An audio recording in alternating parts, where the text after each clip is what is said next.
What's up everybody, it's your girl Shayb and I'm back today with a cooking video. Today I'm making fried chicken and grilled teriyaki chicken, or I don't know, I guess it's grilled because I put it in my air fryer, so it's say fried but it tastes like grilled chicken to me. And then I'm also going to make macaroni and cheese, cabbage, and I don't know, I kind of want some mashed potatoes. I don't know, sometimes I don't like two different starches, so I don't know if I'm going to make the mashed potatoes or not. Just depends on how I feel, but let's get into this video. So let's start with this chicken. This is about to come out after I flip this side and have this side cook a little more, so we get a little bit more of a crunch.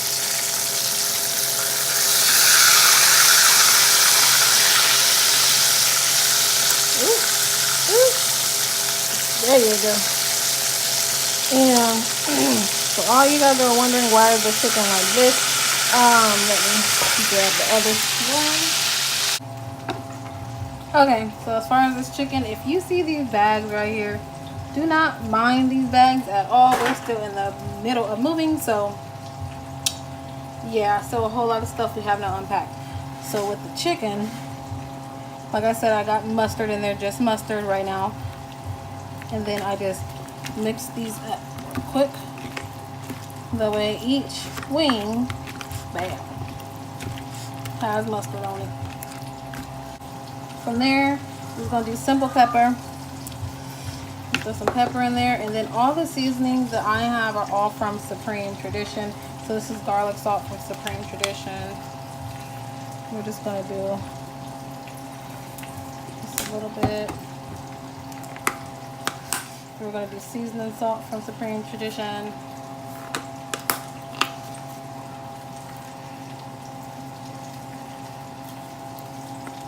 And one of the best things to put is lemon pepper from Supreme Tradition. And I like a lot of lemon pepper.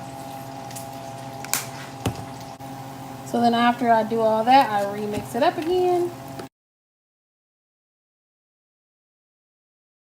Now that I'm done seasoning it, most people leave it like this. They leave it, you know, long and regular and just cook it like that. I like to make it look a little more neat. Something like, ooh, chicken's hot. Something like this. To me, they're neater like that. And so to do something like that, you grab your chicken, you grab this back piece right here, and you literally push it to the front. And you just do all those pieces like that. You grab the back, push it to the front. Sometimes it's hard, you gotta do it a little harder, but it'll stay and it'll hold its shape.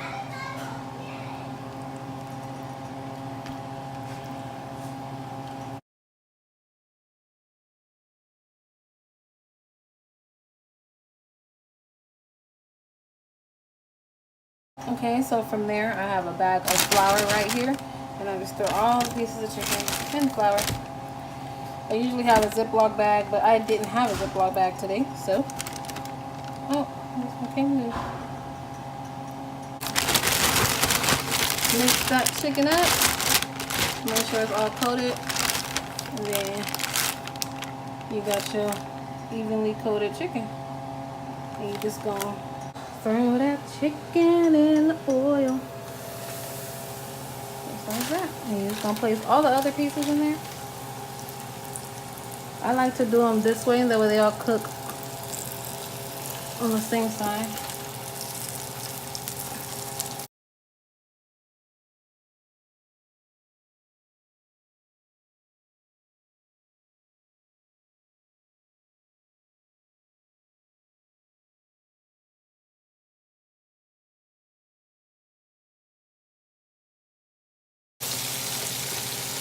So here goes all my pieces of chicken up in there. Then I have those over there. Okay, this may look a little funky, but these are bomb. Surround everything it is. The chicken selects. That's kind of why they look funny, because they're chicken selects and not like the full wing. There's only some flash and stuff in there, but other than that, they're kind of iffy, you know. But whatever.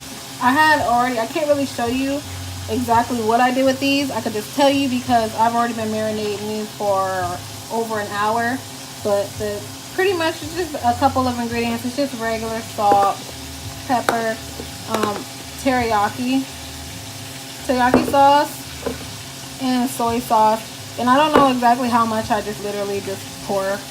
Ooh, that's still open. What? Close that.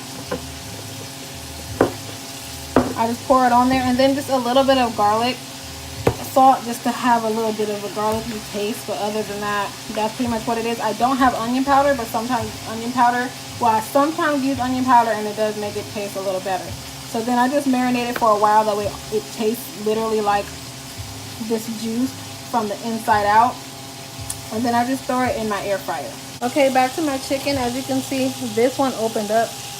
And that's why I can't stand it being open, because now, I don't know how much you can see it, it won't sit down all the way. So now I literally feel like to cook the chicken like the way that I want it all the way, I gotta like hold it down. And who wants to sit there and hold it down when all the other ones are getting cooked evenly? Now I gotta sit there and do that.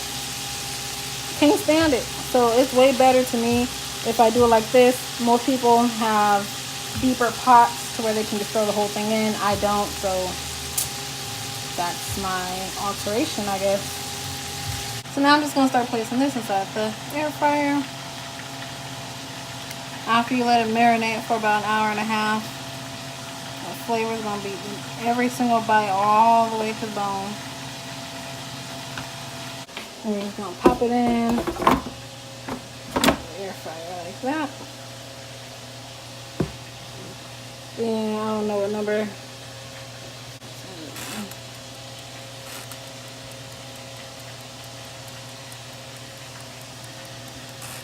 I'm probably gonna put on 30 minutes.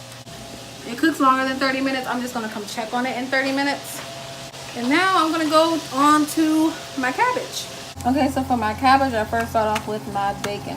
I'm gonna cut my bacon into little pieces with my kitchen scissors.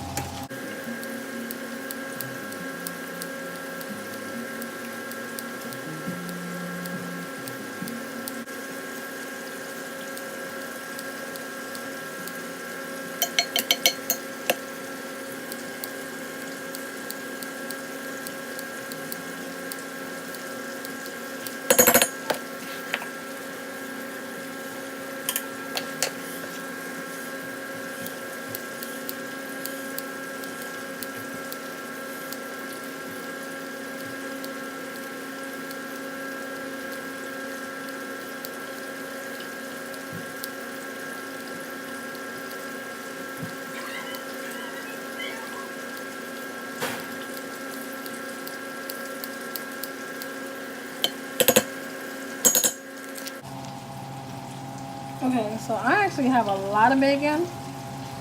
You really don't need this much. I just love a lot of bacon, and the more bacon fat, the more taste it gives to the cabbage. So you really don't have to put that much bacon, but I just love that much bacon. Now I'm actually gonna go over to here because it looks like, get that. Oh, get on there. Like this is actually trying to take out, so yeah, trying to take that out.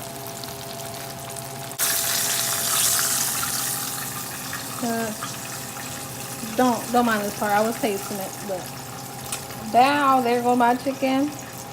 But then now we're gonna move on to the sides. Okay, now that I got stuff going, what I'm about to just do is make some rice-a-roni. So I love rice-a-roni. Instead of mashed potatoes like I was talking about, I just gonna make rice-a-roni. So these is really very easy to make. Ingredients on the back if you don't know what you're doing, but I've been making rice-a-roni for so long, so. When you start off with rice-a-roni, it calls for 2 tablespoons of butter, but I literally got like half a stick. And I don't want to waste it, so I'm just going to use the whole half of it. Plus, butter makes everything taste better. You can't go wrong with butter. So. And when you got your butter melting, you're just going to put this in here. And you're just going to keep, I should take that out first, right? And you're just going to keep, like, stirring this and stirring this and everything like that until these, like, long grains and stuff start turning brown. So don't know how much you can see. You see how like the long grains are brown, more brown than the white ones? You just gonna keep sauteing this until you get that to turn brown. So if you come over here with me, I heard it ding. This is what it looks like, but if you like move things around, you notice the other side is not done. So what you do is you just shake it up. Because some of them also stick to each other. And you just expose those sides that aren't done, like that, things like that. You expose those so those cook a little better. And you can put it in for about another 15 minutes. Okay, so while I got literally my cabbage going, my rice-a-roni going, I think I'm still gonna make the macaroni and cheese just in case the kids don't want rice-a-roni, they want another option, or hey, they want both. I'm just gonna make macaroni and cheese. I sometimes make the ones that's in the craft box or whatever, but I didn't want that today. I wanted to make not so much homemade, but you know, I do like when I make it another way, and that's using, you know, just the elbow, the ragu with a little bit more shredded cheddar cheese, a little salt and pepper. To me, they taste good like that, instead of just making, you know, the box kind all the time, even though it's still kind of the box kind, but this is the kind I wanted. To me, it's, I can make it as cheesy as I want and all kind of stuff like that, so just watch me do it like this. Want to do, like, go over to the cabbage part, and you just want to mix that bacon, because the bacon will start sticking to the bottom and you don't want to burn your bacon. So just make sure you stir it just so it's not sticking, and you give the top bacon pieces a chance to cook. You know what I mean? Here's boiled water. Well, the water's not even boiled yet. I just cut it on. I'm just gonna do a little sprinkle of salt just to get that water boiling faster. Let's come back over here because this looks like it's about done. So I got a lot of my brown pieces in there. Now it calls for 2 cups of water. So 1,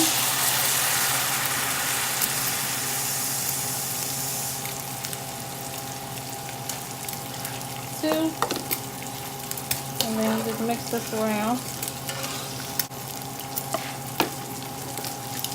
Now I want to add a little seasoning package. I just always add the whole thing.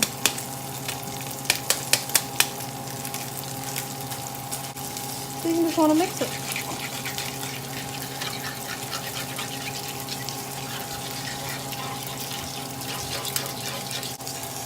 So then I'm just going to let this sit, because you got to bring it to a boil before you cover it. So as far as my bacon over here, I'm starting to see it stick, and I'm starting to see it cooking a little bit too much. So I'll mix that up just a little bit. A lot of these bacon pieces aren't there yet. We're just gonna keep let that going. And like I said, we're gonna get that mainly into a boil. Once that goes into a boil, we're gonna cut down the oven and just cover it in. Okay, so I did end up transporting the cabbage into another pan because it was just way too small for the other one. I don't know how much you can see, but I do have my bacon already like in there. Right now I'm just gonna add water to it and start cooking the cabbage. Now what you don't want to do is you don't want to fill it all the way up. My mom always says fill it up halfway, or at least to where you can start seeing the water. We usually use pots, but I had to use this pan because that pot was way too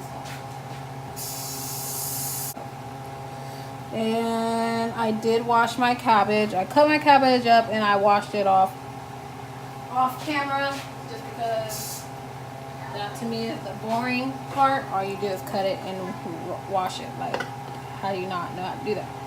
Moving on to the macaroni and cheese. As you can see, it is boiling right, and these noodles are starting to come alive. So I might just have to try one to make sure it's soft enough. Ah! Don't burn me, don't burn me. Eee! Let me just take one. It's burning me.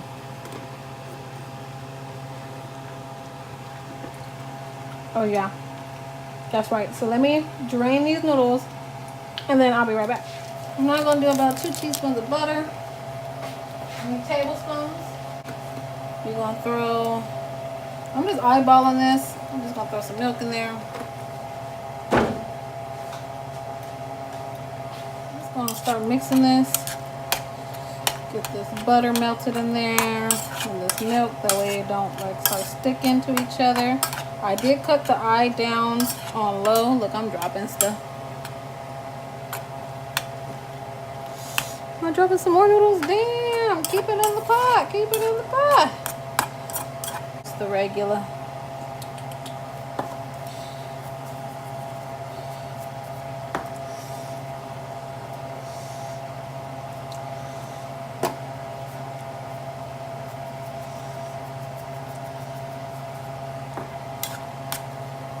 Oh gosh, this is going everywhere. So now, before I even add the ragu cheese, I'm gonna put just some of this shredded cheddar cheese in there, let that melt, and then I'm gonna put a little bit more after I do the double cheddar ragu cheese. So we're just gonna mix that up in there. Okay, my man called me. He called me. So I cut the oven down, or the stove down, because I didn't want this to, like, you know, burn before I show y'all the putting the ragu in. So cheese.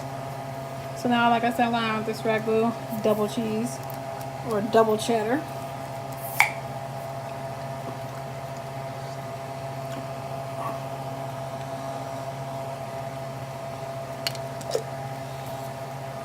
Mix that. And that's how you get it extra cheesy, for cheesy. So if you like your macaroni and cheese very, very cheesy, not bland, dry, because this recipe is not dry at all. If you do decide to bake it, my man said called again. But literally I did nothing. Still mixing it. You can start tasting it right there, but I think it's pretty good. All I literally need to do, like I said, I'm a cheesehead. I just want to throw a little bit more salt, a little bit more pepper. Mix this, and then just a little bit more sprinkled cheese, and then the macaroni and cheese is gonna be done. We're literally gonna go check on our cabbage after that.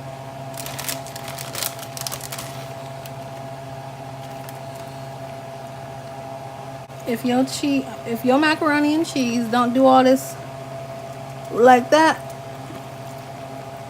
ooh, like that, it ain't cheesy enough for me. You know what I mean? Okay, so that's done. So check out this. Bow! That's done.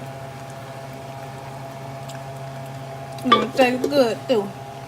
The only thing I'm not done with, the only thing I'm working with right now is bail. Tell out, watch out now. Is the cabbage. Let me I'm trying to back up a little bit. Ooh. This cabbage is going. I just need my spoon, and this cabbage is overfilled too, so I need to clean this freaking stove top off when I'm done. So I gotta be careful when I'm mixing it.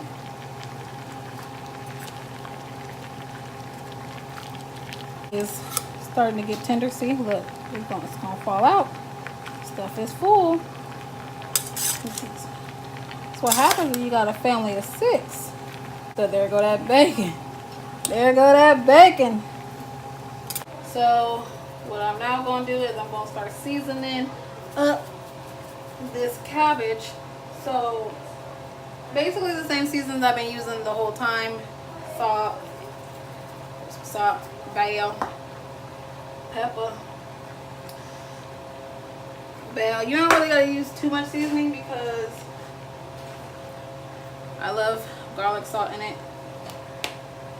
because you put a lot of bacon fat in it, so the bacon fat already gives it its nice little already, like it already gives it a good taste. So I'm also gonna go in with the seasoning salt. Bam! So we're just gonna get that seasoning in this water so everybody can get some of that taste. Not just the top. The top ain't special. Everybody gets some of that taste.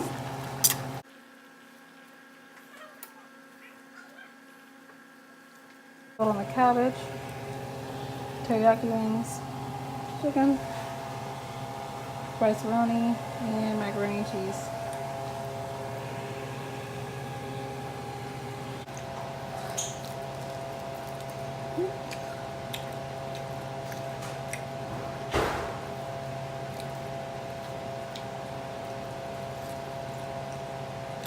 It's good.